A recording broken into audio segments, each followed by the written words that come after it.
Introduction. History holds secrets that remain unsolved even after centuries of study. Strange artifacts, lost civilizations, and unexplained events remind us of how vast the unknown truly is. In this video, we will explore some of the greatest historical mysteries that continue to puzzle experts and inspire curiosity. The Voynich Manuscript. The Voynich Manuscript is often described as one of the most mysterious books in the history of humanity. It is a manuscript filled with carefully drawn illustrations of plants, astronomical diagrams, and strange figures, written in an unknown script that has never been convincingly deciphered. Its pages, made of vellum, were dated to the early 15th century by radiocarbon analysis. Despite this relatively precise dating, almost every other detail about the book remains unclear. No one knows where it was written, who created it, or what its purpose might have been. The text itself is written in a flowing script that looks natural, almost like a real language. It has consistent grammar-like structures, repeating symbols, and patterns that suggest it is not simple gibberish. Linguists, cryptographers, and computer scientists have studied it for decades, searching for meaning. Some have proposed that it could be an unknown language, while others think it may be a code or cipher. Yet, no code-breaking method has been able to produce a translation that makes sense. The words do not match any known language family, and the alphabet used does not resemble any other writing system. The illustrations inside the manuscript are equally fascinating. A large portion of the book is dedicated to plants, but the plants themselves are unlike any real species known to science. Some appear to combine parts of different plants, such as a flower from one species and leaves from another. The drawings are detailed enough to suggest that the author intended them to represent something specific, but no botanist has ever been able to match them to real specimens. This leads to the impression that the manuscript depicts an entirely unknown world of flora. Other sections of the manuscript are filled with astronomical and astrological imagery. There are drawings of stars, suns, moons, and zodiac symbols. Some pages contain circular diagrams that seem to represent cosmological systems or cycles of the heavens. These diagrams suggest that the author had a strong interest in the movements of celestial bodies and perhaps sought to create a guide to the cosmos. But again, the lack of an understandable text leaves the meaning hidden. One of the most puzzling parts of the Voynich manuscript is the section often referred to as the balneological section. It contains images of women bathing in pools connected by intricate pipe systems. The water flows between them in elaborate ways, sometimes connecting with what appear to be vessels or containers. The purpose of these scenes is unknown. Some scholars speculate they may have had medical or alchemical meaning, while others think they may represent symbolic or spiritual concepts. Without a readable text, the images remain ambiguous. The manuscript also includes what seems to be a pharmacological section. It shows drawings of plant parts next to containers, as though suggesting recipes or mixtures. Alongside the images are long passages of the undeciphered text, which appear to describe the plants and their uses. This gives the impression that the book could have been some form of herbal compendium, written for practitioners of medicine or alchemy.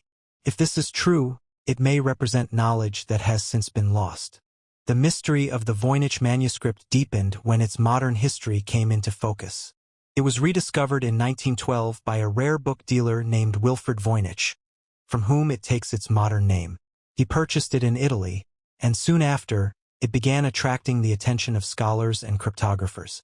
During World War II, experts who had cracked some of the hardest military codes of the time also tried to decipher the manuscript. Even they could make no progress. In later decades, computer analysis was applied, but again without conclusive results. Many theories have been put forward about its origin. Some believe it was a medical or alchemical treatise, perhaps created in Central Europe. Others suggest it may have been the work of a single eccentric author inventing an imaginary world. There are also claims that it might have been an elaborate hoax, but the consistency of the text and the effort required to create it make this explanation less likely.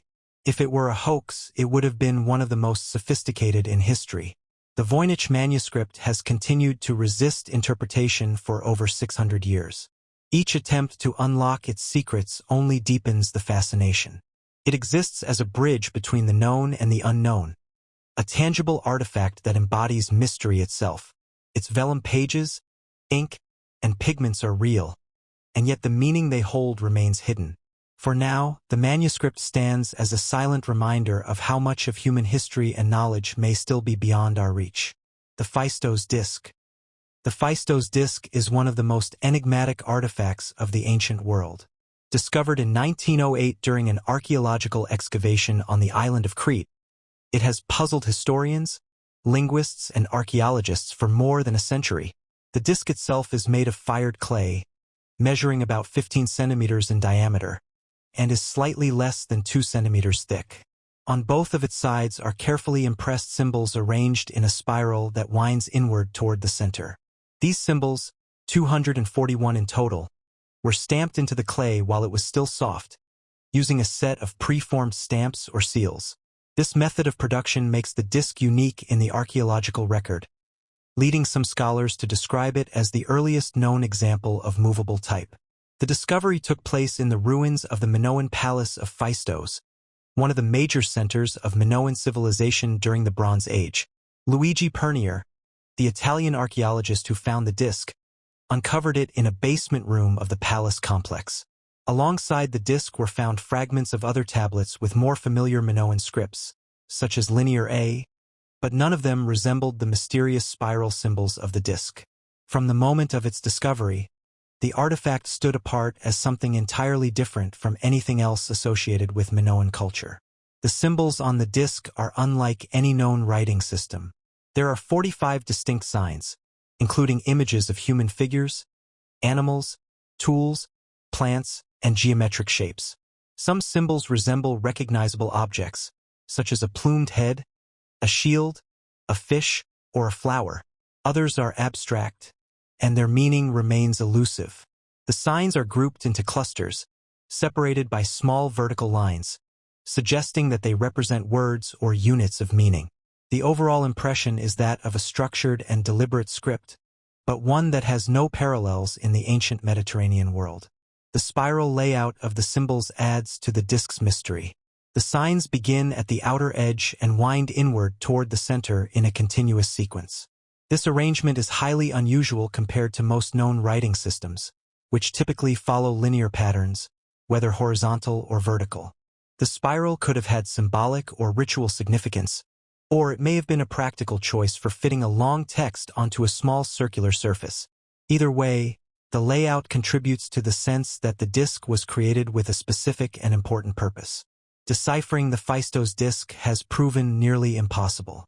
Because the disc is a unique artifact, with no other examples of the same script ever discovered, scholars have no external material with which to compare it.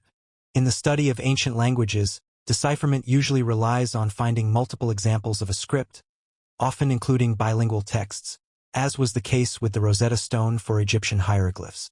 With the Phaistos disc, there is no such key. The absence of additional texts has left scholars to speculate, often with little agreement. Some have proposed that the disc represents a hymn, a prayer, or a magical incantation. Others believe it might be a record of events, a calendar, or a type of message. Still others think it could be an educational tool or a board game. Without a translation, these ideas remain hypothetical. The diversity of interpretations illustrates how little is truly known about the artifact. The uniqueness of the disc has also given rise to debates about its authenticity. A minority of researchers have suggested that it might be a forgery, created in the early 20th century to attract attention or to profit from the booming interest in archaeology. However, most experts dismiss this theory. The disc's context of discovery, deep within the palace ruins, and the style of the symbols are consistent with Bronze Age craftsmanship. Moreover, recent studies of the clay and the impressions suggest that it is genuinely ancient. For most scholars, the disc is accepted as authentic, though its meaning is still obscure. The cultural setting of the disc adds another layer of intrigue. The Minoan civilization, which flourished on Crete during the Bronze Age, remains itself a partially understood culture. The Minoans had their own scripts, such as Cretan hieroglyphs and Linear A, which have not yet been fully deciphered. The Phaistos disc could belong to the same tradition or could represent an entirely separate system of communication. If it is connected to linear A, it may hold clues about the language behind that still undeciphered script. If it is unrelated, then it suggests that multiple, now-lost systems of writing may have coexisted on the island. In recent years, technological approaches have been applied to the disk. High-resolution imaging and computational analysis have attempted to detect patterns in the symbols. Some researchers have suggested links to Anatolian or Near Eastern languages, while others have pointed to parallels in Aegean iconography. None of these theories, however, has gained universal acceptance. The disk remains silent, resisting every attempt to impose meaning upon it. The visual impact of the disk is undeniable. To look at it is to sense both precision and mystery. The carefully stamped symbols, arranged in their elegant spiral, convey a sense of order and intention. It is clear that whoever made the disk did so with care and purpose, suggesting that the content was considered valuable or sacred. The object's durability, fired clay that has survived for more than 3,000 years, means that this message, whatever it is, has reached us intact. Yet, the meaning it carries remains locked away, like a voice speaking in a language no one can understand. The Phaistos Disc embodies the tension between knowledge and mystery. It is a physical artifact, fully real, that can be held, measured, and analyzed. But its significance lies in the intangible realm of interpretation. It reminds us that not all of the past has been revealed, and that human history is filled with forgotten languages, lost cultures, and ideas that once mattered deeply to those who created them. The disk stands as a solitary witness to a world that has disappeared, offering only fragments of its voice.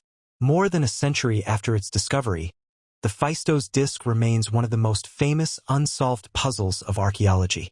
It is at once a document, a work of art, and a riddle. It has survived the rise and fall of civilizations, the passage of time, and the efforts of countless scholars. It will likely continue to inspire fascination and contemplation for generations to come, as it whispers to us from the depths of history in a language that no one alive can read. The Antikythera Mechanism.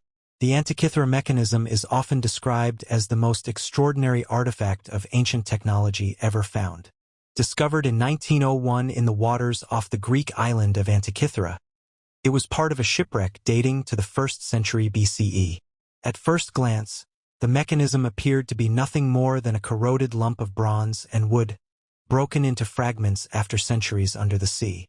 Yet, over time, careful examination revealed that inside this mass of corrosion was a device of incredible complexity, a mechanism that changed the way historians understand ancient science and engineering. The fragments of the mechanism were brought to the surface by sponge divers working in the Aegean Sea. Alongside statues, pottery, and jewelry from the wreck, they found pieces of bronze encrusted with marine deposits.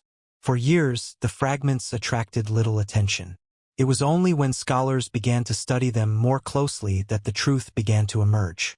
Embedded in the bronze were gears, intricate, finely cut gears unlike anything seen before in artifacts from antiquity. The discovery was astonishing, because such technology was not thought to exist in the ancient world. The mechanism originally consisted of a wooden box about the size of a shoebox, housing a complex system of bronze gears. In total, it contained more than 30 meshing gear wheels, connected in precise ratios to replicate astronomical cycles. On the exterior were dials and inscriptions, allowing the user to read off the positions of the sun, the moon, and perhaps even the planets. By turning a hand crank, the device could simulate the movement of celestial bodies across the sky. It could predict eclipses, track the phases of the moon, and indicate the timing of athletic games such as the ancient Olympics. The level of craftsmanship required to produce such a machine is remarkable. Each gear was cut with precision, with teeth so small and regular that they would challenge even medieval clockmakers many centuries later. The alignment of the gears followed mathematical principles of astronomy, showing that the designer had advanced knowledge of celestial cycles. This combination of mechanical engineering and astronomical theory places the Antikythera mechanism far ahead of its time. It has often been called the first known analog computer. The inscriptions on the mechanism provide further evidence of its purpose. Though damaged and incomplete, They describe cycles of eclipses and celestial events. They give instructions for using the device, suggesting that it was both functional and educational. The text is written in Greek, indicating its cultural origin, and it reflects the advanced scientific traditions of the Hellenistic world. Yet, no other artifact of comparable complexity has ever been found from antiquity. The Antikythera Mechanism stands alone, without known predecessors or successors. The shipwreck itself provides some context. It was a large vessel, carrying luxury goods, statues, and treasures likely destined for wealthy patrons in Rome. Among its cargo, the mechanism seems out of place, a scientific instrument among works of art. Its presence on the ship suggests that it was valuable, perhaps owned by a scholar, a statesman, or a patron of science. Some theories connect it to the island of Rhodes, a known center of astronomy and engineering in the Hellenistic world. Figures such as Hipparchus, one of the greatest ancient astronomers, may have influenced its design. Over the past century, modern technology has revealed more of the mechanism's secrets. In the early 2000s, advanced imaging techniques such as X-ray tomography allowed researchers to peer inside the corroded fragments. They discovered hidden gears, complex layering, and inscriptions invisible to the naked eye. These studies confirmed the extraordinary sophistication of the device. They also reconstructed much of its original appearance, showing dials on both the front and back, with pointers indicating celestial cycles. The mechanism could display the Metonic cycle of 19 years, the Saros cycle of eclipses, and the Callipic cycle, a refinement of lunar calculations. The implications of the mechanism are profound. Before its discovery, historians believed that gear-driven machinery of such complexity did not exist until the medieval period, more than 1,000 years later. The Antikythera Mechanism forced a complete reevaluation of ancient technology. It proved that the Greeks of the Hellenistic period possessed mechanical knowledge far beyond what had been assumed. Yet, the device also raises questions. If such technology existed, why have no others survived? Was this a unique creation, or were there once many such instruments, now lost to time? The mystery of the mechanism lies not only in its complexity but also in its singularity. It is the only known example of its kind. No other ancient device comes close in sophistication.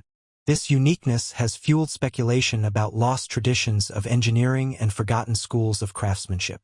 Perhaps the knowledge was limited to a small group of specialists, and when their world collapsed, the secrets were lost. Or perhaps the mechanism represents an experimental masterpiece, created once and never replicated. What is certain is that the Antikythera Mechanism is a testament to human ingenuity.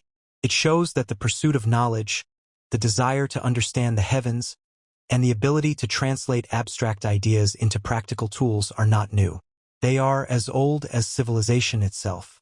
The mechanism connects us to the minds of ancient scientists, who looked at the sky with curiosity and sought to model its movements with precision. Today, the fragments of the Antikythera Mechanism are preserved in the National Archaeological Museum of Athens. Visitors who see them encounter a relic that defies expectations, a machine from a world where such machines were not supposed to exist. The corroded bronze, broken and incomplete, still carries the weight of its history.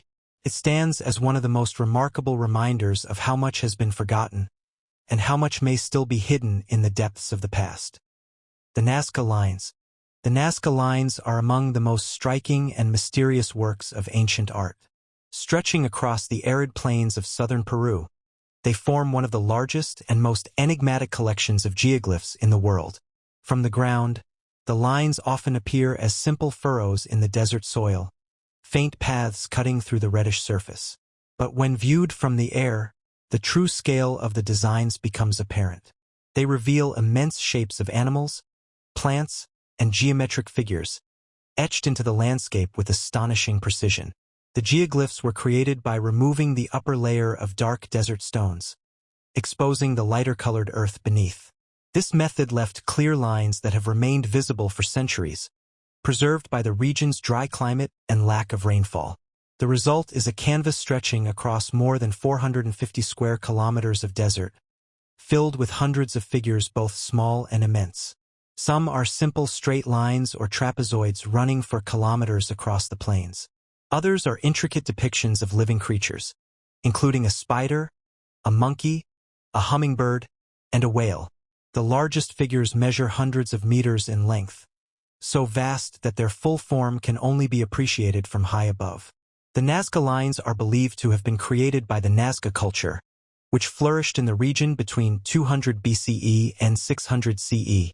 Archaeological studies link the geoglyphs to the broader cultural and religious practices of the Nazca people, who developed sophisticated irrigation systems, pottery, and textiles. Yet, the exact meaning and purpose of the lines remain uncertain. Scholars have debated their significance for decades, proposing theories that range from religious ceremonies to astronomical markers. One interpretation is that the geoglyphs were connected to rituals honoring deities, particularly those associated with water and fertility. The Nazca lived in a harsh desert environment, where survival depended on scarce water sources. Some researchers suggest that the lines were offerings to the gods, designed to be seen from the heavens.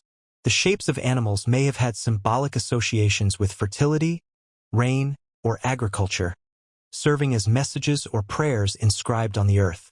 Another theory suggests that the lines had astronomical functions. Some of the straight lines and geometric figures appear to align with the positions of the sun, the moon, and certain stars at key times of the year. This has led to the idea that the lines may have served as a kind of observatory, helping the Nazca track the changing seasons and plan their agricultural activities. Though not all alignments are precise, the possibility that astronomy influenced the designs remains an important line of research. In addition to symbolic and astronomical explanations, some scholars believe that the lines may have been pathways used in ritual processions. Walking along the lines could have formed part of religious ceremonies, connecting participants with the sacred designs beneath their feet. In this interpretation, the geoglyphs were not meant to be viewed from above but rather to be experienced from within, as participants traced their paths during ceremonial activities. The sheer scale and precision of the Nazca lines raise questions about how the designs were made. Without the ability to fly, how could the Nazca people create figures so large and yet so accurate? Experiments have shown that it is possible to construct such shapes using simple surveying techniques and ropes to mark out proportions. With careful planning, teams of workers could have created the designs on the ground without needing to see them from above. The persistence of the lines over centuries is due to the desert's stability, where wind and rain rarely disturb the surface. Despite extensive study, the Nazca lines remain partly unexplained. They stand at the intersection of art, religion, and science, embodying a worldview that combined practical knowledge with symbolic expression. For the Nazca people, the act of creating the lines may have been as important as the images themselves. The desert became a sacred landscape, inscribed with symbols that carried meaning for their community and their gods. The rediscovery of the Nazca lines in the 20th century brought them to global attention. Although local people had always known of their existence, it was only with the advent of aerial photography that the full extent of the designs became visible. Since then, the lines have fascinated scientists and the public alike, inspiring research, speculation, and wonder. They have also faced threats from modern activity, including road construction and environmental damage, which has made their preservation an urgent priority. Today, the Nazca lines are recognized as a UNESCO World Heritage Site. They remain one of the greatest cultural treasures of South America, a vast outdoor monument that speaks to the creativity and vision of an ancient civilization. Standing in the desert, it is difficult to perceive the scale of the figures. Yet from the air, their power is undeniable. They connect the human imagination to the vastness of the landscape, transforming empty plains into a canvas of enduring mystery. The Nazca lines endure as a symbol of the unknown. Their meaning has not been fully decoded, and perhaps it never will be. But in their silence and simplicity lies their strength. They remind us of the capacity of human beings to create works that transcend time, works that survive long after the cultures that gave birth to them have vanished. They are both art and enigma, visible yet elusive, standing quietly in the desert as the centuries pass. The Shroud of Turin. The Shroud of Turin is one of the most studied and controversial religious relics in the world. It is a linen cloth, measuring about 4 meters in length and just over 1 meter in width, that bears the faint image of a man. The figure appears to have wounds consistent with crucifixion, including marks on the wrists and feet, as well as a wound on the side of the body. For many, the shroud is believed to be the burial cloth of Jesus of Nazareth. For others, it is a medieval creation, an artifact of devotion or even a deliberate forgery. Between these two perspectives lies one of the most enduring historical mysteries. The cloth itself is woven in a herringbone pattern of linen, a style known in antiquity but also present in later centuries. The image on the shroud is not painted or drawn in the traditional sense. Instead, the fibers appear to have been discolored in a way that produces a photographic-like negative image. When the shroud is photographed, the negative reveals a strikingly detailed figure, with facial features, hair, and even details of the body more clearly visible than on the cloth itself. This photographic discovery, made in 1898 by Secondopia, transformed the study of the shroud and gave rise to renewed fascination. Scientific analysis of the shroud has been extensive, yet inconclusive. In 1988, radiocarbon dating was carried out by 3 laboratories in Zurich, Oxford, and Tucson. Their results suggested that the cloth dated to the Middle Ages, between 1260 and 1390 CE. These findings supported the idea that the shroud was not a relic of the time of Christ, but rather a medieval creation. However, critics of the testing argued that the sample used may have been contaminated or taken from a repaired section of the cloth, not representative of the whole. Subsequent research has pointed to the possibility of later interventions and damage that could have affected the dating. Other studies have focused on the nature of the image itself. The figure on the shroud has a 3-dimensional quality, unlike typical artistic renderings. The discoloration of the fibers is limited to their surface, without penetrating deeply into the threads. This has led some researchers to propose that the image could not have been created by pigments or dyes. Experiments have attempted to reproduce the effect using various methods, including heat, chemical reactions, and radiation. None have fully matched the characteristics of the shroud's image. The bloodstains on the shroud add another layer of complexity. Analyses have identified traces consistent with human blood, including the presence of hemoglobin and other biological components. The positioning of the stains corresponds with wounds described in accounts of crucifixion. For some, this reinforces the belief that the shroud is authentic. For others, it suggests only that a real human body was involved in its creation, without proving a direct connection to Jesus. The documented history of the shroud begins in the 14th century, when it appeared in the possession of a French knight named Geoffroy de Charny. It was displayed in a church in Lire, France, where it quickly drew attention and veneration. Over the centuries, it passed through various hands, surviving fires and other threats. In 1578, it was transferred to Turin, Italy, where it has remained ever since, housed in the Cathedral of St. John the Baptist. Throughout this time, it has been both revered by the faithful and questioned by skeptics. The shroud's role as a religious relic has made it a focus of devotion for millions of people. Pilgrims have traveled to see it, especially during rare public exhibitions. For believers, it is a tangible connection to the life and suffering of Christ, an object that carries profound spiritual significance. For scientists, it is a puzzle that resists definitive explanation, an artifact that blurs the boundaries between faith and empirical study. Despite centuries of investigation, the Shroud of Turin has not yielded all its secrets. Its origin remains contested, its image unexplained, and its meaning debated. Some see it as the most sacred relic of Christianity, while others regard it as a medieval artifact of extraordinary craftsmanship. Between these views lies the enduring mystery of the shroud.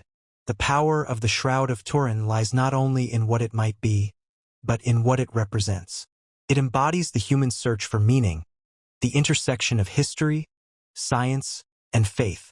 Whether it is an authentic relic or a remarkable creation of another age, it continues to inspire reflection and contemplation. The linen cloth, fragile yet enduring, carries an image that has outlasted centuries, surviving wars, fires, and countless investigations. It endures as a silent witness, a reminder of how much remains unknown in the story of the past. The dancing plague of 1518. The dancing plague of 1518 is one of the strangest and most unsettling events recorded in European history. It began in July of that year in the city of Strasbourg, which at the time was part of the Holy Roman Empire. A woman named Frau Trophia walked into the streets and began to dance. She did not stop after minutes or even hours. According to witnesses, she danced for days without rest, her movements uncontrolled and compulsive. Soon others joined her. Within a week, dozens of people were dancing in the streets of Strasbourg, unable to resist the strange impulse. The accounts describe a scene both surreal and tragic. Men and women of all ages moved without rhythm, driven by an unseen force. Their feet bled, their bodies weakened, but still they danced. Some collapsed from exhaustion, while others reportedly died from heart failure or stroke. The number of participants grew, with contemporary reports suggesting that more than 100 people became caught in the frenzy. The spectacle alarmed the city's leaders, who struggled to understand what was happening and how to stop it. The event has come to be known as the Dancing Plague, though at the time it was seen through the lens of religion and superstition. The people of Strasbourg lived in an age marked by famine, disease, and hardship. Explanations for unusual phenomena were often framed in terms of divine punishment or spiritual influence. Many believed that the dancers were cursed or possessed, compelled to move until the curse lifted or until their bodies gave out. Some linked the event to the figure of Saint Vitus, a Christian saint associated with dance and movement disorders.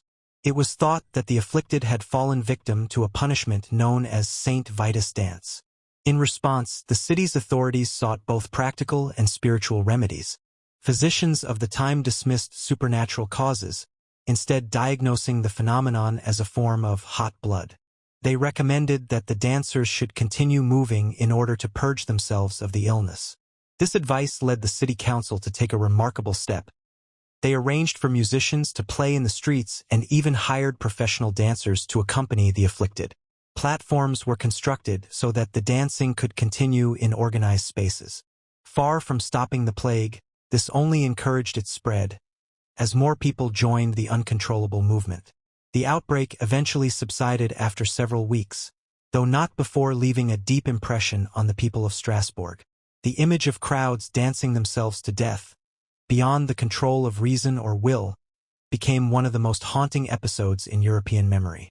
The exact number of fatalities is uncertain, with reports varying, but the suffering and confusion it caused were undeniable. Modern historians and scientists have tried to make sense of the dancing plague of 1518. Several explanations have been proposed, though none has achieved universal acceptance. One theory is that the dancers were victims of ergot poisoning, caused by a fungus that grows on damp rye. This fungus contains chemicals similar to LSD, which can produce hallucinations and convulsions. However, ergot poisoning usually causes spasms and gangrene rather than coordinated dancing, making this explanation unlikely. Another theory suggests that the event was a case of mass hysteria, or what is now called mass psychogenic illness. Under conditions of extreme stress, fear, or deprivation, groups of people can experience shared physical symptoms without a clear medical cause. Strasbourg in 1518 was suffering from famine, disease, and high levels of social tension. The psychological strain of these hardships may have contributed to a collective breakdown, manifesting in the form of uncontrolled dancing. A further possibility is that the event was linked to cultural and religious beliefs of the time. Ritual dance was present in European traditions, and fear of saints' curses could have made people more susceptible to such behaviors. The idea of divine punishment, combined with the power of suggestion, may have led individuals to act out the symptoms they feared, spreading the phenomenon through imitation and belief. Whatever the cause, the dancing plague of 1518 remains one of the most extraordinary examples of a mass event that defies easy categorization. Cannot be neatly explained as disease, psychology, or culture alone. It stands at the intersection of all three, a reminder of how fragile the boundary can be between mind, body, and society. The legacy of the dancing plague is more than a curiosity from the past. It highlights the power of collective experience, the way human beings can influence one another in moments of crisis. It shows how stress and belief can shape behavior in dramatic ways. and it demonstrates the limits of human control when individuals find themselves caught in movements stronger than their own will. Today, the streets of Strasbourg are quiet, modern, and orderly. Yet beneath the city's surface lies the memory of that summer in 1518, when hundreds of people danced to exhaustion under the hot sun. No music guided them, no celebration inspired them. They danced because they could not stop. And though centuries have passed, the mystery of why they danced remains unsolved. The Lost Colony of Roanoke. The story of the Lost Colony of Roanoke is one of the most enduring mysteries of early American history. It begins in the late 16th century, during the age of exploration and colonization, when England sought to establish its first permanent foothold in the New World. Under the sponsorship of Sir Walter Raleigh, expeditions were launched to the coast of what is now North Carolina. The chosen site was Roanoke Island, a small island located near the Outer Banks, surrounded by shallow waters, dense forests, and shifting sandbars. The first attempt at settlement occurred in 1585, when a group of English colonists arrived and built a small fort. Relations with the local Algonquian-speaking tribes were uneasy, and the colonists struggled to secure enough food. After little more than a year, this first colony was abandoned, and the settlers returned to England. Yet the dream of establishing an English presence in America remained alive, and 2 years later, in 1587, another expedition was organized. This second group consisted of more than 100 men, women, and children, led by John White, who served as governor. Unlike the earlier expedition, this colony included families, suggesting a serious attempt to create a permanent settlement. Among the colonists was White's own daughter, Eleanor, who gave birth to Virginia Dare, the first English child born in the Americas. For a moment, it seemed that Roanoke might become the birthplace of a lasting English community. But difficulties soon arose. Supplies were scarce, and relations with the native peoples remained fragile. Within weeks of their arrival, tensions grew, and the colonists recognized the need for additional provisions from England. John White sailed back across the Atlantic in late 1587, intending to return quickly with supplies and reinforcements. However, circumstances in Europe intervened. England was soon drawn into conflict with Spain, culminating in the threat of the Spanish Armada in 1588. White's return was delayed, and 3 years passed before he was able to sail back to Roanoke. When he finally arrived in 1590, the settlement was deserted. The houses were dismantled, the fort abandoned, and there was no sign of the more than 100 men, women, and children who had once lived there. The only clue was a word carved into a wooden post, Croton. Nearby, on a tree, another carving was found with the letters Suro. These cryptic markings suggested that the colonists might have moved to Croton Island, known today as Hatteras Island, home to a friendly indigenous group allied with the English. White wished to search further, but bad weather and damaged ships prevented him from investigating.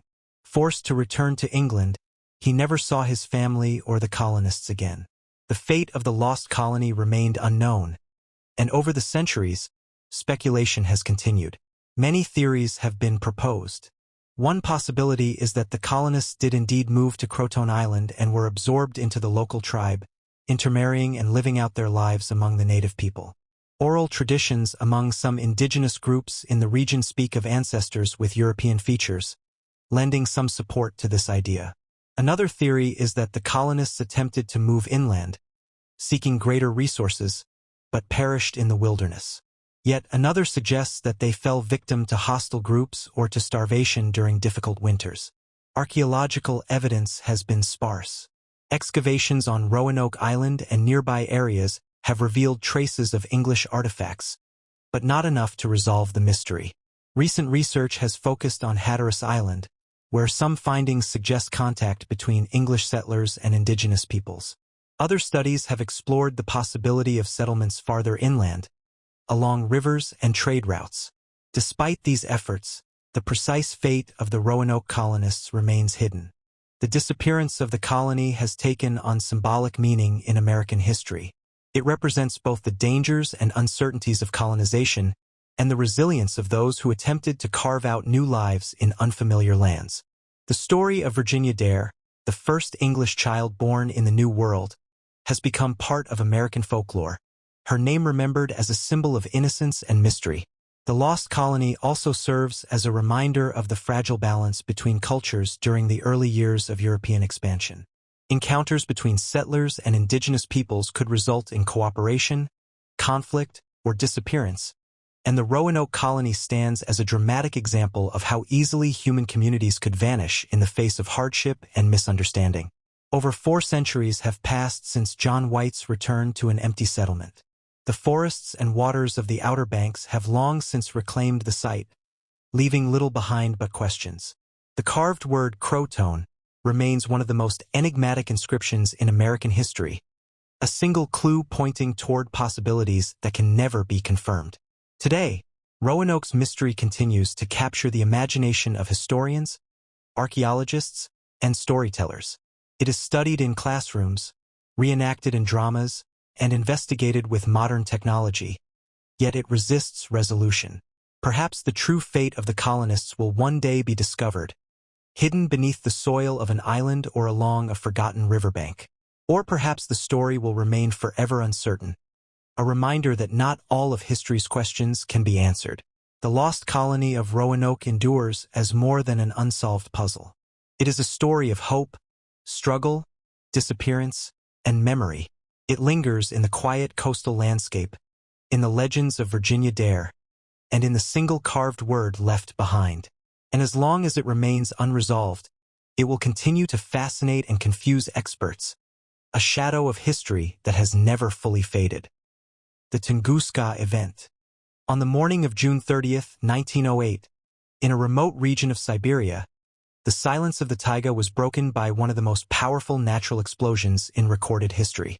At around 7:15 a.m., near the Podkamenia Tunguska River, witnesses described a massive fireball streaking across the sky, followed by an intense flash of light. Moments later, a shockwave spread across the landscape, flattening forests, shattering windows, and shaking the ground with the force of an earthquake. The explosion is estimated to have released energy equivalent to between 10 and 15 megatons of TNT, hundreds of times more powerful than the atomic bomb later dropped on Hiroshima. Yet no crater was ever found. Instead, the blast leveled an estimated 2,000 square kilometers of forest, toppling more than 80 million trees. The pattern of destruction radiated outward from a central point, with trees lying in neat, scorched lines, their trunks pointing away from the epicenter. In the middle of this devastation, some trees remained upright but stripped of branches and bark, as if seared by fire. Despite the magnitude of the event, the area was so remote that only a handful of people saw it directly. Indigenous Evenki reindeer herders and Russian settlers reported the sky splitting apart with blinding light, followed by a series of thunderous booms. The shockwave knocked people to the ground, shattered glass, and caused buildings to tremble hundreds of kilometers away. Some accounts describe a heat wave so intense that clothes seemed to catch fire. Even at great distances, the blast was felt. Windows broke in towns as far as 600 kilometers away, and shockwaves were recorded by seismographs across Europe and Asia. In the days that followed, strange phenomena were observed across the northern hemisphere. The night skies glowed unusually bright, allowing people in cities as far away as London to read newspapers outdoors at midnight. Atmospheric dust and ice particles had been thrown into the upper atmosphere, scattering sunlight long after the event. For weeks, the sky retained this luminous quality, a lingering echo of the mysterious explosion. For many years, however, almost nothing was known about the Tunguska Event. The remoteness of the Siberian wilderness, combined with political upheavals in Russia, delayed any official investigation. It was not until 1927, nearly 2 decades later, that a Soviet scientific expedition led by Leonid Kulik reached the site. What Kulik and his team discovered was astonishing. An enormous area of devastation, with trees lying in radial patterns, but no sign of an impact crater or meteorite fragments. The absence of a crater became one of the defining mysteries of the Tunguska Event. Kulik initially believed that a meteorite had struck the region, and he expected to find a large iron mass buried beneath the ground. Yet extensive searches revealed nothing. Instead, The evidence suggested that the explosion had occurred high in the atmosphere, with no solid impact on the Earth's surface. Over time, scientists developed theories to explain the phenomenon. The most widely accepted explanation is that a large asteroid or comet, measuring perhaps 50 to 80 meters in diameter, entered the Earth's atmosphere at high speed. Friction with the atmosphere caused the object to heat up and disintegrate in an airburst several kilometers above the surface. The immense release of energy from this mid-air explosion created the shockwave that flattened the forest. Because the object disintegrated before impact, it left no crater and few recognizable fragments. Alternative theories have also emerged. Some suggest that the object was a fragment of a comet composed largely of ice, which would have vaporized completely in the atmosphere, leaving little trace.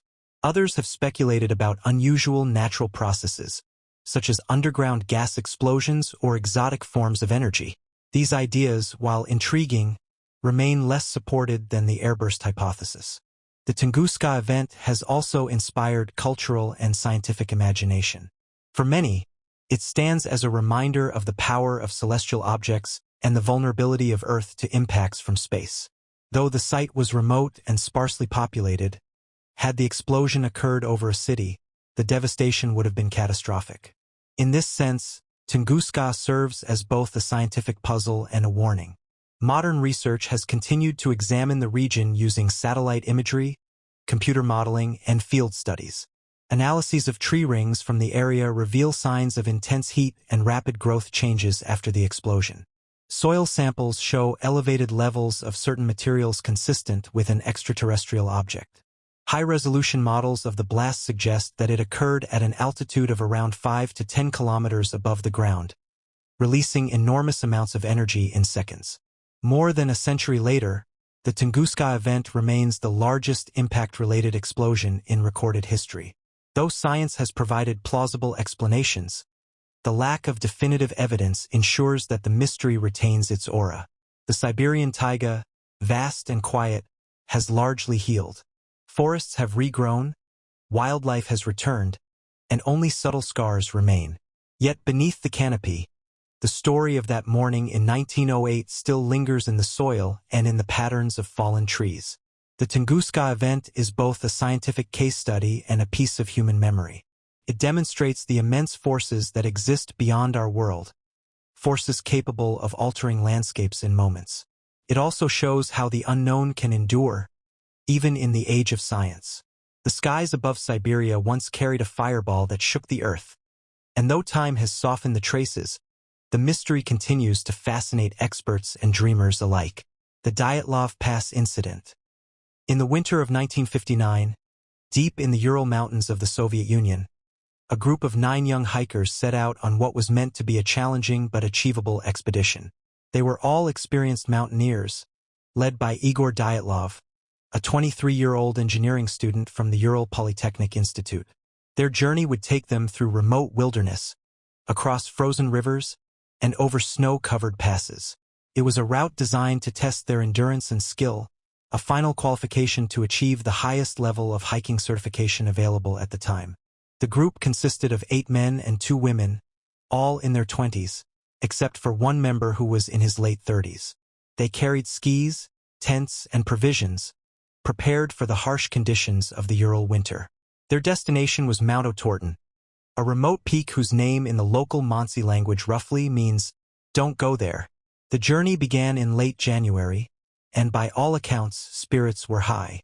Diaries recovered later show that the group enjoyed singing, joking, and photographing one another along the way. On January 31st, they set up camp in the valley of a small river and began their ascent toward the pass that would later bear Dyatlov's name. The next day, February 1st, they attempted to cross the pass, but worsening weather forced them to make camp on the slope of a mountain called Kolitsayakal, known as the Mountain of the Dead in Mansi tradition. Rather than moving into the forest below, which might have offered better shelter, they pitched their tent on the exposed slope, perhaps to practice emergency techniques or to avoid losing altitude they had already gained. That night, something happened. When search parties later reached the site, they discovered the tent partially collapsed, cut open from the inside. The hikers' belongings were still neatly arranged inside. Boots, coats, food supplies, and journals. But the hikers themselves were gone. Tracks in the snow showed that they had left the tent in a hurry, some wearing only socks or light clothing, despite the freezing conditions. The footprints led down toward the forest, where the first bodies were eventually found.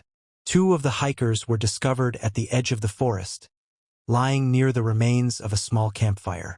They wore little clothing and had no shoes, suggesting they had fled without preparation.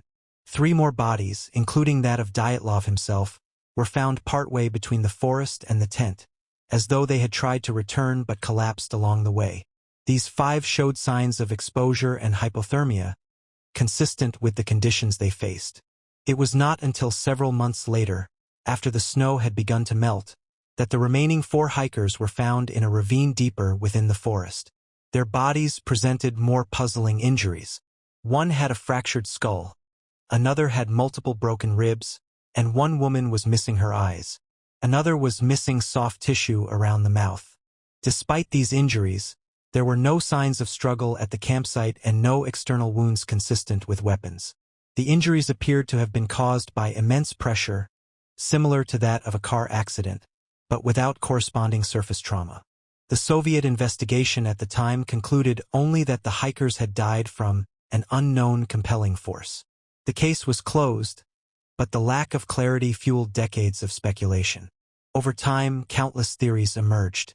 Some suggested an avalanche had forced the hikers to flee their tent, while others speculated about military testing in the area, secret weapons, or encounters with unknown natural phenomena. More imaginative explanations ranged from alien involvement to paranormal activity. For many years, the mystery of the Dyatlov Pass incident grew in the absence of definitive answers. The remote location and the secrecy of Soviet archives only deepened the sense of uncertainty. Yet, as with many historical mysteries, science has continued to revisit the case.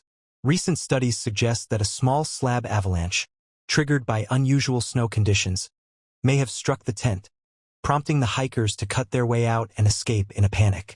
Disoriented and poorly dressed, they may have become separated and succumbed to exposure. The unusual injuries, according to this explanation, could be attributed to the force of compacted snow or falls into the ravine where the last 4 were found. While this theory offers a rational framework, it does not answer every question. The hikers' decision to camp on an exposed slope, the manner in which the tent was abandoned, and the precise nature of the injuries continue to raise doubts. For many, the incident remains unresolved, a tragic story suspended between fact and uncertainty. Today, the Dyatlov Pass incident stands not only as a mystery but also as a human story. 9 young adventurers set out with hope, courage, and camaraderie, only to meet an untimely and puzzling end in the frozen wilderness. Their diaries, filled with laughter and songs, contrast sharply with the haunting silence of the campsite where their journey ended. The Ural Mountains, vast and indifferent, still hold the memory of that winter night in 1959. Each year, new expeditions retrace the hikers' steps, visiting the memorials and the pass that now bears Dyatlov's name. The story continues to inspire books, films, and studies, keeping the memory of the hikers alive while the questions surrounding their fate remain unanswered. The Dyatlov Pass incident endures as one of the 20th century's great enigmas. It is a story of youth and tragedy, of survival challenged by nature's extremes, and of the limits of human understanding. Even as scientific explanations attempt to bring closure, the mystery retains its hold, reminding us that some events remain beyond complete comprehension. Stonehenge. On the wide plains of southern England, in the county of Wiltshire, stands one of the world's most recognizable monuments. Stonehenge, with its circle of massive stones set against an open sky, has fascinated people for centuries. The monument is both simple and monumental, elegant in its arrangement yet mysterious in its purpose. It stands as a link between distant human ancestors and the present, a place where time and imagination converge. The site was not built all at once. Archaeological research shows that Stonehenge developed over many centuries, beginning around 3000 BCE and continuing through several phases of construction. The earliest stage was not stone at all but a circular earthwork, marked by ditches and embankments. Within this enclosure, wooden posts were erected, creating a ceremonial or ritual space. Centuries later, the first stones appeared. Smaller bluestones, transported from the Preseli Hills in Wales, some 250 kilometers away. How these heavy stones were moved across rivers, valleys, and plains remains one of the enduring puzzles of Stonehenge. Around 2500 BCE, the monument took on the form we recognize today. Enormous sarsen stones, some weighing up to 25 tons, were hauled from a site about 30 kilometers to the north. These were arranged in a circle and topped with horizontal lintels, creating the iconic trilithons, two upright stones with a third laid across the top. The precision of the joints, where stone fits into stone like carpentry, reveals remarkable engineering skill. Standing tall on the grassy plain, these structures still inspire awe for the ambition and determination of the builders. Stonehenge was not just a single monument but part of a broader landscape of ritual sites. Nearby lie other earthworks, avenues, and burial mounds, forming a ceremonial complex that stretched across the countryside. Excavations have revealed cremated remains within the enclosure, suggesting that Stonehenge was used as a burial site in its earliest phases. Later, the arrangement of the stones appears to align with celestial events. The monument's central axis is aligned with the sunrise of the summer solstice and the sunset of the winter solstice. This has led many to conclude that Stonehenge served as an astronomical marker, a place where people gathered to observe the cycles of the sun and the turning of the year. The purpose of Stonehenge, however, remains uncertain. Scholars have proposed many interpretations: a temple to ancient deities, a calendar in stone, a place of healing, or a gathering site for ancestral rituals. Each theory reflects aspects of the monument, but none provides a complete answer. The complexity of its construction, the effort required to move and shape the stones, and the careful attention to celestial alignment all suggest that Stonehenge held profound meaning for the people who built it. What is most remarkable is the human effort behind the monument. Without wheels, without iron tools, and without beasts of burden capable of such heavy hauling, people of the Neolithic period transported and raised stones of immense size. Experiments with replicas have shown that such tasks could be achieved with ropes, wooden sledges, and coordinated teams of workers. But the scale of the project required not just technical skill but also social organization and shared belief. Stonehenge is, in this sense, a testament to the ability of communities to unite in pursuit of a vision greater than individual survival. Over the centuries, Stonehenge fell into partial ruin. Some stones toppled, others disappeared, and the site became overgrown. Yet its presence remained. Medieval writers speculated about its origins, attributing it to giants, wizards, or ancient kings. In the 17th and 18th centuries, antiquarians began to study it systematically, measuring the stones and sketching their arrangement. As archaeology developed, Stonehenge became a key site for understanding Britain's prehistoric past.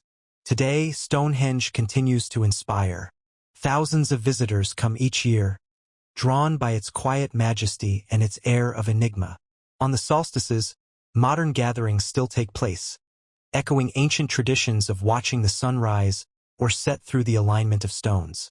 The monument has become a symbol of continuity between past and present, of the enduring human impulse to mark time, honor the cosmos, and create lasting forms of expression in stone.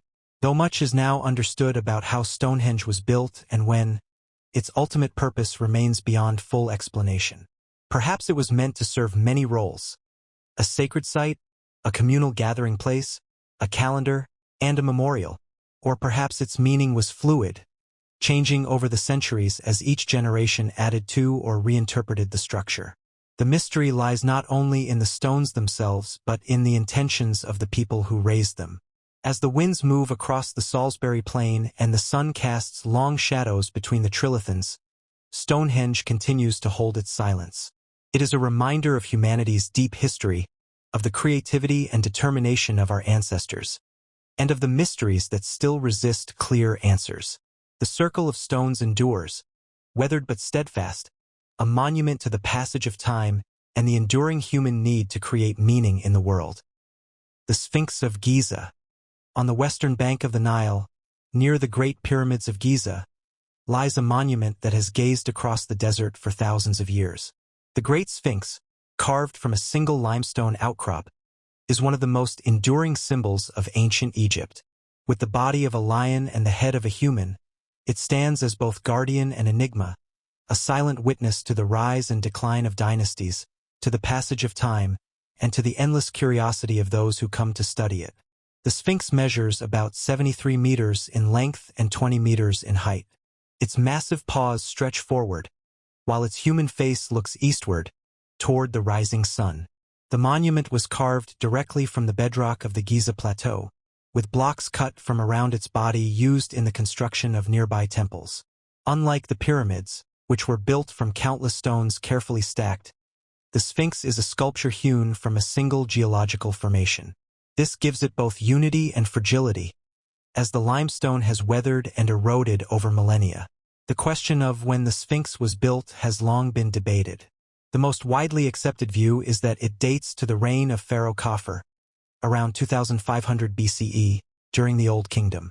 Khafre's pyramid stands nearby, and the alignment of the Sphinx with his mortuary complex suggests a strong connection. Many Egyptologists believe the face of the Sphinx is a stylized portrait of Khafre himself, combining human authority with the power of the lion. In this interpretation, the Sphinx served as both a divine guardian of the necropolis and a symbol of the pharaoh's enduring strength. Yet other theories exist. Some scholars have argued that the Sphinx may predate Khafre, pointing to geological evidence of erosion that could indicate greater antiquity. These ideas remain controversial, but they highlight the difficulty of assigning a precise origin to a monument that has stood exposed to the desert for so long. The uncertainty only deepens the sense of mystery surrounding the Sphinx. Over its long history, the Sphinx has endured both natural and human challenges. The limestone layers from which it was carved vary in hardness, and softer sections have eroded quickly under the force of wind, sand, and rain. At various times, parts of the monument were buried in drifting desert sands, leaving only the head visible.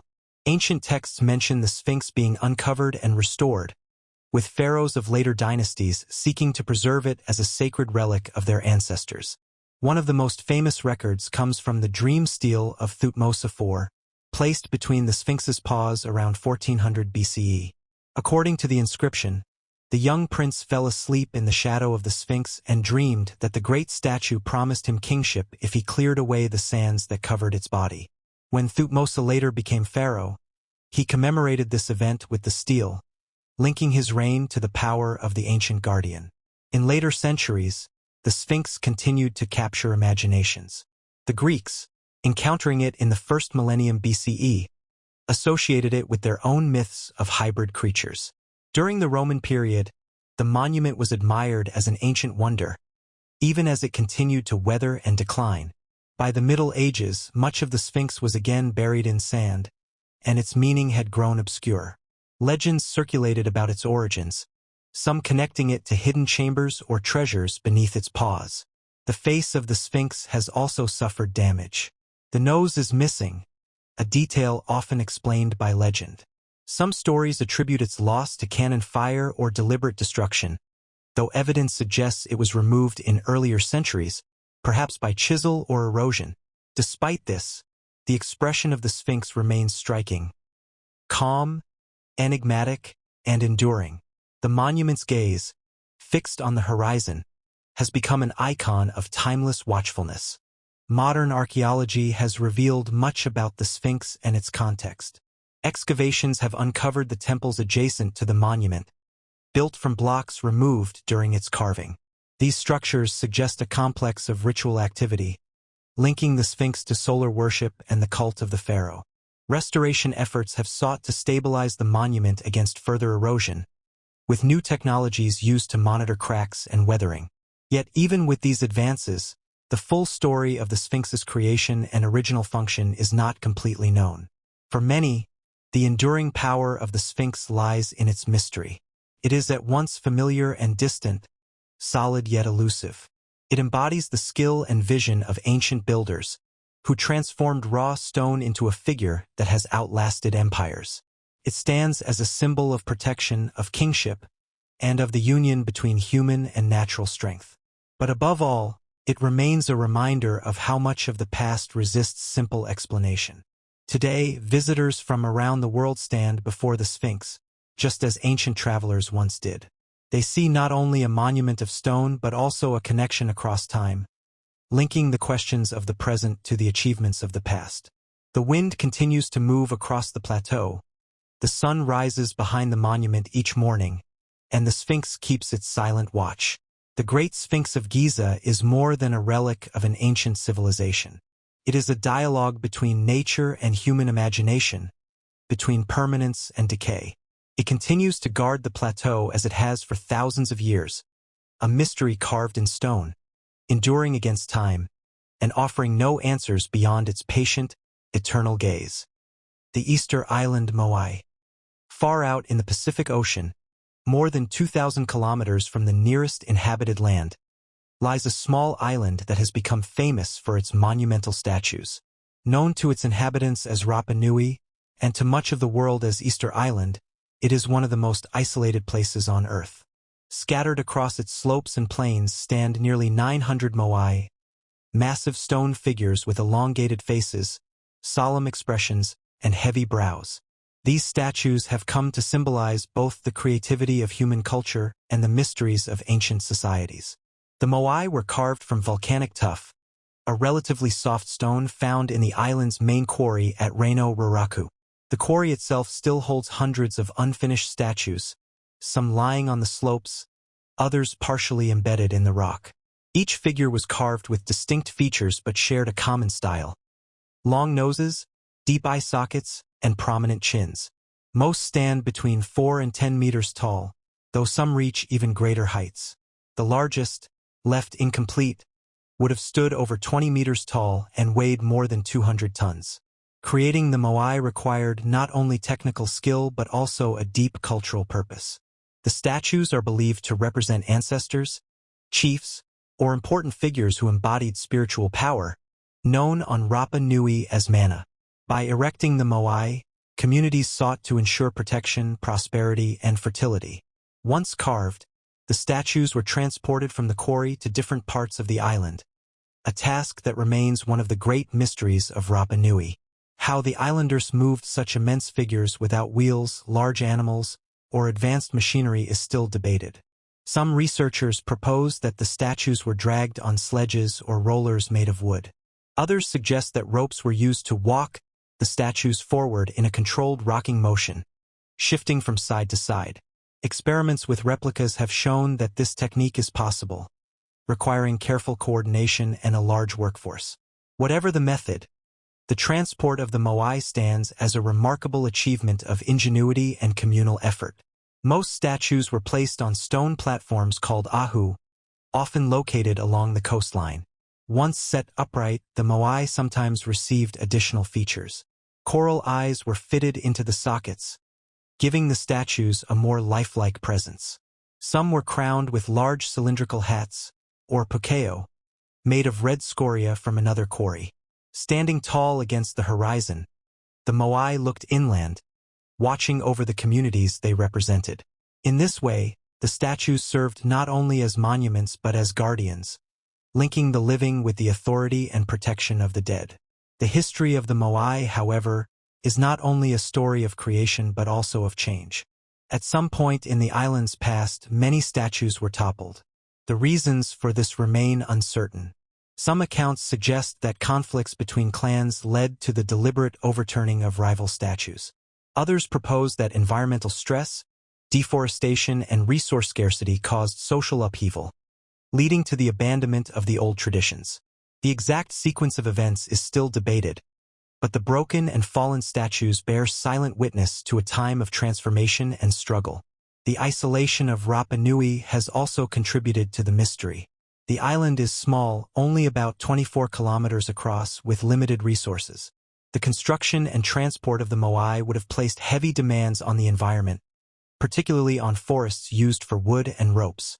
Over time, deforestation may have altered the island's ecology, making life more difficult for its inhabitants. Archaeological evidence suggests shifts in diet, settlement patterns, and social organization.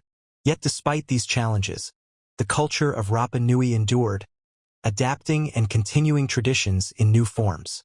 The first Europeans to arrive, on Easter Sunday in 1722, gave the island its western name. They encountered a society still marked by the presence of the Moai, though many statues had already fallen. Subsequent visitors carried away stories, sketches, and eventually some of the statues themselves, now housed in museums far from the island. In modern times, efforts have been made to preserve and restore the Moai, with several re-erected on their ahu to honor the traditions of the past. For the people of Rapa Nui, the Moai are not relics but part of a living heritage. They embody connections to ancestors, to the land, and to the island's identity. Cultural revival has brought renewed attention to the language, customs, and history of Rapa Nui, affirming the Moai as symbols of resilience as much as mystery. To visitors, the statues inspire awe. Standing in rows against the backdrop of ocean and sky, they seem both human and monumental, familiar and otherworldly. Their silent faces invite contemplation, reminding us of the creativity and determination of a community that flourished in isolation. The Moai challenge modern observers to consider the relationship between culture, environment, and belief, and to reflect on the ways humans seek permanence in an impermanent world. Though questions remain about the methods of transport, the reasons for the statues' decline, and the full meanings they once held, the Moai continue to stand as enduring mysteries. They embody both achievement and fragility, triumph and change. On the windswept shores of Rapa Nui, they gaze inward across the land, guardians of memory and symbols of the enduring human drive to create, to honor, and to be remembered. The Copper Scroll Treasure. In the dry caves near the Dead Sea, a remarkable discovery was made in the middle of the 20th century. Among fragments of parchment and papyrus known as the Dead Sea Scrolls, one item stood apart from the rest. It was not written on fragile paper or leather but engraved into sheets of copper. This artifact, now known as the Copper Scroll, differs in both material and content from all the other scrolls. Rather than containing hymns, laws, or religious commentary, it presents what appears to be a detailed inventory of hidden treasures. For decades, it has remained one of the most intriguing and puzzling documents from antiquity. The Copper Scroll was found in 1952 in Cave 3 near Qumran, part of the larger collection of scrolls discovered in the years following 1947. Unlike the others, its medium of hammered copper mixed with a small amount of tin made it resistant to decay but also difficult to unroll. When it was found, the scroll had hardened with age and could not be opened without damage. Eventually, researchers cut it into sections, revealing the text inside. What emerged was not poetry or prophecy but a kind of treasure map written in ancient Hebrew. The scroll lists more than 60 locations, each described with brief instructions and quantities of gold, silver, or sacred objects said to be hidden there. The amounts are vast, suggesting enormous wealth, far greater than what most communities of the period would have possessed. Some references appear specific, pointing to landmarks, cisterns, or burial sites. Others are vague, leaving much to interpretation. The cumulative impression is of a record meant to guide those who knew the landscape intimately, preserving knowledge of riches concealed during a time of crisis. The central mystery lies in whether these treasures were real or symbolic. Some scholars suggest that the scroll describes actual hoards of gold and silver hidden away during the upheavals of the 1st century, perhaps to keep them safe from invading forces. Others believe the text may be a kind of allegory, or an exaggerated account meant to inspire or to preserve traditions of sacred wealth. To date, no treasure corresponding to the descriptions in the Copper Scroll has been found, despite searches over many years. The scroll itself is unusual not only in its subject matter but also in its tone. It reads less like a religious text and more like a practical record, an inventory designed for use. This has led some researchers to propose that it was created by priests or custodians of the Jerusalem Temple, who sought to record the hiding places of sacred items during a time of war. The Roman conquest of Jerusalem in 70 CE and the destruction of the Temple provide a historical context in which such measures might have been taken. In this view, The copper scroll could represent the last attempt to safeguard the treasures of one of the ancient world's most important sanctuaries. Over the years, explorers and archaeologists have attempted to match the locations described in the scroll with real sites. The task has proven extremely difficult. The text uses ancient terms, some of which are no longer understood. Landmarks may have changed or vanished entirely over the centuries. The precise topography of the region 2,000 years ago is not easy to reconstruct, leaving much of the scroll's meaning ambiguous. The idea of vast caches of gold and silver waiting to be uncovered continues to inspire speculation, but the sands of time have kept their secrets. The copper scroll has also raised broader questions about the nature of wealth and power in ancient societies. If its lists are based on reality, the sheer scale of the treasure implies resources far beyond what was previously imagined. Such hoards could have funded armies, supported rituals, or served as reserves in times of need. If, on the other hand, the scroll is symbolic, it may reflect cultural values, expressing an ideal of abundance and divine favor through the language of hidden riches. Either way, it offers a unique perspective on the concerns and imagination of those who created it. Unlike many of the other Dead Sea Scrolls, the Copper Scroll provides no direct theological insights, no commentary on scripture, no hymns of devotion. Instead, it stands as a record of something more practical, even material. This contrast has made it all the more fascinating. Its very existence complicates the picture of the community at Qumran and of the religious landscape of the time. It reminds us that ancient societies, like modern ones, were concerned not only with spiritual matters but also with the preservation of tangible wealth. Today, the Copper Scroll is preserved in a museum, its engraved fragments carefully studied by scholars. Modern imaging techniques have allowed for more precise readings of its text, though many uncertainties remain.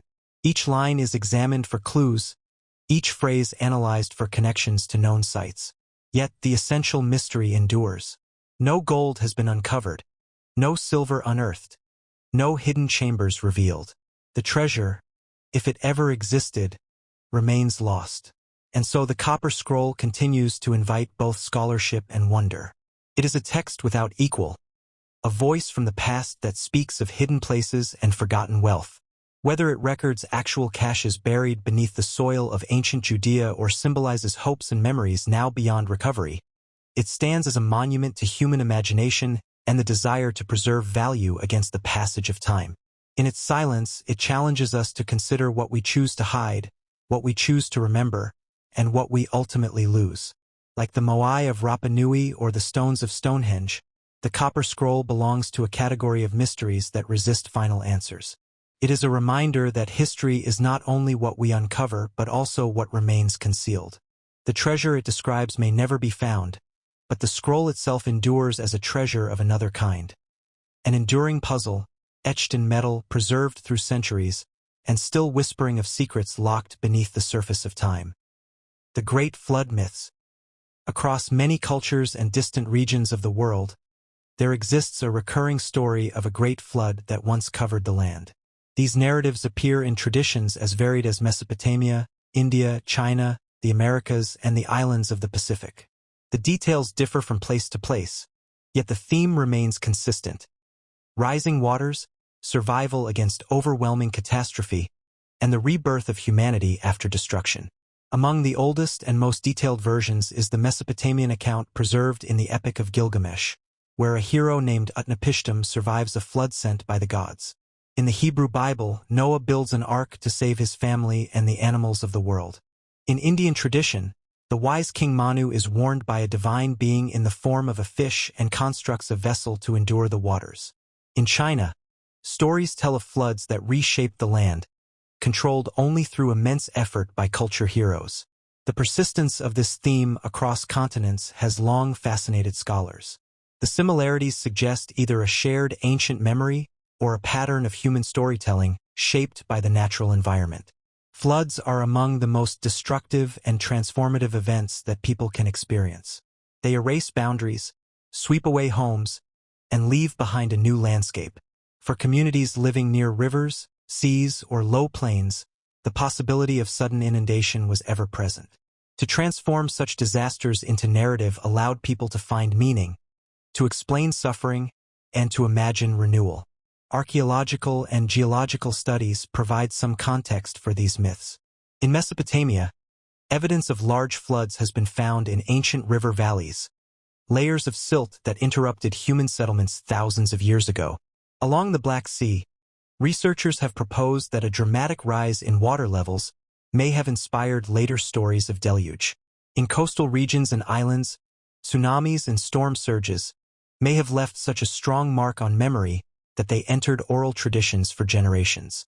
While no single global flood event is supported by science, local catastrophes could easily have been magnified through storytelling, becoming myths of cosmic scale.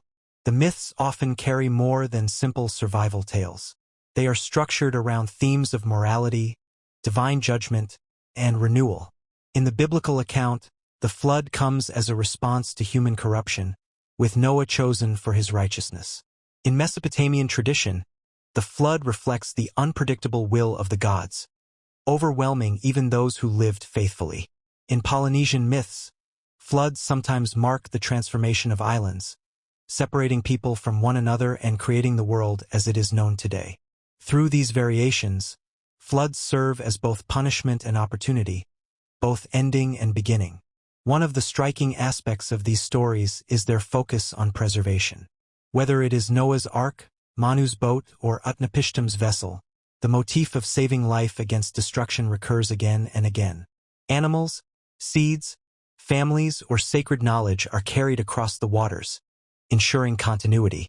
In this sense, the myths are not merely about loss but about resilience. They suggest that even in the face of overwhelming disaster, something essential can be preserved, carried forward into a new world. From a cultural perspective, flood myths function as explanations of origins. They provide accounts of why the world is the way it is, why lands are shaped as they are, and why humanity must live with both memory and humility. In societies that experience cycles of flood and drought, these myths also served as warnings and lessons. They reminded people of the fragility of order, the power of nature, and the necessity of respect for forces beyond human control. The universality of the theme raises questions about the shared human experience. Did these myths spread from one early source, carried along trade routes and migrations, or did they arise independently in many places, inspired by similar natural events? Scholars continue to debate the issue. Yet regardless of origin, the result is clear. Across cultures, floods became a language through which people expressed both fear and hope, both memory and imagination. Today, the great flood myths remain part of cultural heritage. They are retold in literature, studied in classrooms, and reflected upon in art. They remind us that humanity has always lived with the unpredictability of the natural world and has always sought to transform that unpredictability into meaning. The stories endure not because they record precise events, but because they speak to timeless concerns: survival, morality, renewal, and the human capacity to endure change. In this way, the myths of the Great Flood connect us with distant ancestors. They are echoes of voices that looked upon rising waters and sought to explain them. They are reminders of the vulnerability of human life in the face of nature, and of the resilience that allows communities to rebuild. Whether taken as history, allegory, or cultural memory, they remain among the most powerful and enduring narratives of the human story. As the floodwaters recede in each tale, what remains is a new beginning, a world cleansed, reshaped, and ready to be lived in once more. For the storytellers of ancient times, this moment of renewal was as important as the destruction that came before. It is in this balance between loss and rebirth that the myths find their deepest meaning, and it is why they continue to resonate across centuries and cultures. Ending. As we close this journey through the mysteries of history, we are reminded of how many questions remain unanswered and how deeply the past continues to shape our imagination. Each story carries fragments of knowledge and echoes of human experience, inviting us to reflect and to wonder. If you found these tales meaningful, consider leaving a like and subscribing to the channel. Share your thoughts in the comments, and let us know which mystery resonated with you most. And if you feel that others might enjoy this journey, Share the video with friends so they too can join in exploring these timeless enigmas. Thank you for being here, and until next time, may curiosity guide you.